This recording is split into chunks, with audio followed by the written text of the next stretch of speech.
Muy bien, buenas tardes. Vamos a hablar acerca de la relación o cómo ChatGPT, el famoso ChatGPT, puede ayudar a la investigación cualitativa.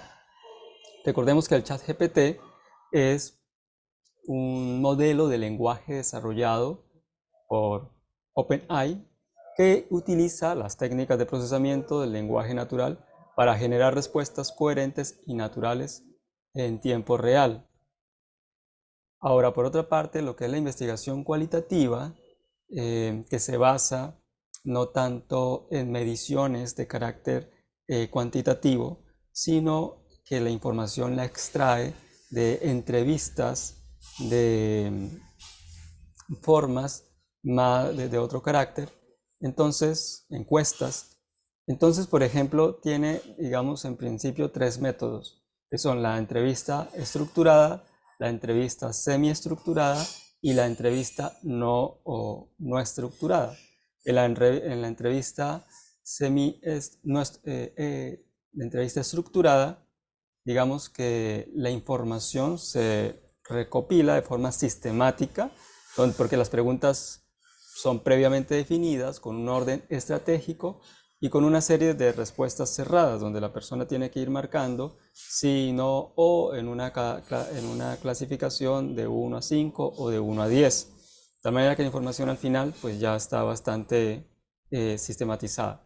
Ahora, en la entrevista semiestructurada, el entrevistador lleva algunas preguntas, pero también puede formular nuevas preguntas que se le ocurren en el momento mismo de la entrevista debido a ciertas respuestas de la persona entrevistada. Entonces, ese es otro tipo de entrevistas. Y por otro lado tenemos las entrevistas no estructuradas, donde pues las preguntas son completamente abiertas y se van formulando y construyendo a medida que avanza la entrevista. Entonces, obviamente este tipo de entrevistas se utilizan según las circunstancias de cada momento, o sea, según el tipo de investigación. Ahora, por otro lado, dentro de los programas de análisis de contenido que existen para la investigación cualitativa, tenemos que son conocidos como CATCAS por sus siglas en inglés, que quiere decir análisis de software para análisis de datos cualitativos asistido por computadora. Hay tres tipos de programas que se utilizan. Uno es el Atlas, otro es el NVivo y otro es el Matska. Entonces, a ver, en este tipo, para tratar de establecer un aporte que hay entre esta nueva tecnología de ChatGPT a estos sistemas, a estos software, entonces hay dos temas que es importante atender. Uno, que es la elección de los códigos. Los códigos no son números, sino que son temas o categorías a aplicar a la hora de desarrollar pues, una investigación cualitativa. Y por otro lado, una vez que se seleccionan los códigos, que se aplican los códigos a la información recopilada, se requiere la interpretación final de los informes. Entonces, digamos que ahí vamos a ver cómo se puede dar un aporte. Las funciones de estos programas, pues, incluyen obviamente la codificación de los documentos, no solamente de texto, sino también documentos audiovisuales, fotografías e incluso importar datos de Twitter y Evernote. Tienen funciones de análisis cualitativo, incluyendo clasificación y filtración de datos sin procesar y descubrimiento y construcción de relaciones entre datos. La asignación y la definición de temas y categorías para darle significado a los datos y la visualización de los resultados del análisis de datos y la creación de informes. Entonces, ¿cómo es el proceso de generación de códigos?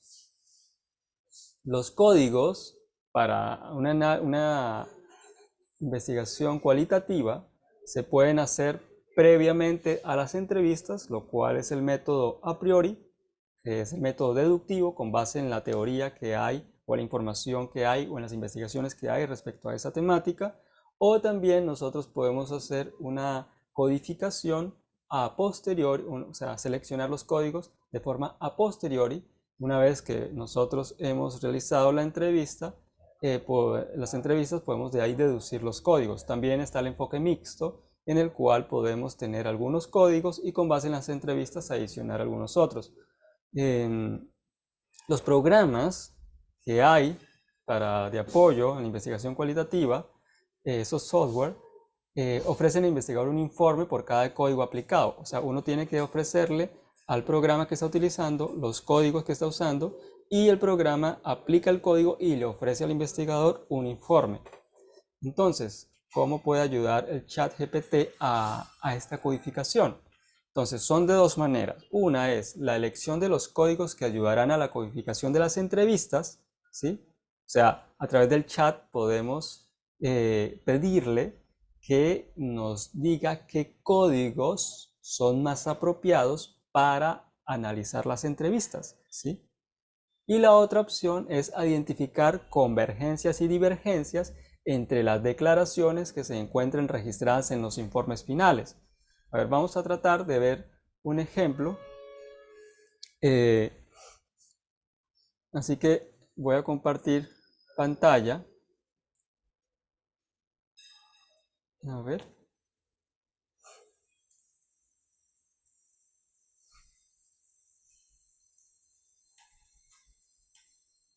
Entonces por aquí, si hacemos esta entrevista, si hacemos una entrevista, acá la tenemos, son 5 respuestas que tenemos de una persona. Entonces le pedimos a ChatGPT, le decimos, identifica códigos en las siguientes entrevistas para poder realizar un análisis cualitativo. Entonces él va a realizar la respectiva codificación y nos va a dar estos resultados. Fueron 5 preguntas y entonces nos va a dar en principio 5 códigos, ¿sí? Que ahí los podemos ver, que son temas o que son categorías. Los códigos son temas o categorías. Ahora, nosotros también le podemos pedir subcódigos o le podemos pedir más mayor. Si son 5 preguntas, le podemos pedir, por ejemplo, que en lugar de 5 códigos genere 10 códigos. Y entonces aquí, por ejemplo, ustedes pueden ver, dice, identifica 10 códigos en la siguiente entrevista para poder realizar un análisis cualitativo. Y entonces ahí genera los 10 códigos. Entonces, eso nos permite hacer códigos para hacer investigaciones un poco más minuciosas, más precisas. Por otro lado, claro, todo este tipo de todo esto lo tiene que revisar también el investigador desde un punto de vista ético. No se puede confiar plenamente en lo que le diga el ChatGPT. Tiene que siempre estar haciendo un esfuerzo de revisión. Ahora, le podemos también pedir subcódigos, o sea, no solamente códigos, sino también subcódigos. Entonces, simplemente le decimos, identifica códigos y subcódigos en las siguientes entrevistas para poder realizar un análisis cualitativo. Y aquí podemos ver que hay códigos, ¿sí? Y acá están los subcódigos.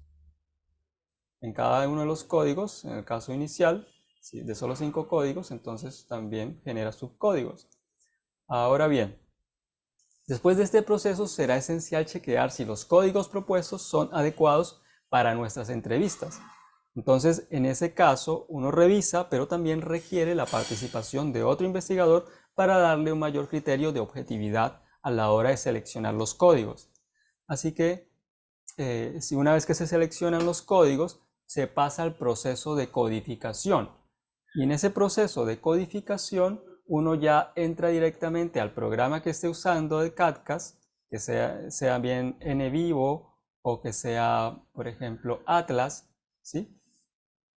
Así que uno ahí selecciona y acá pueden ver la imagen de cómo se ve en una de estas plataformas de software que permiten hacer análisis de los datos de la investigación cualitativa. Aquí, por ejemplo, ya se puede ver cómo está el proceso mediante el cual es ya la codificación.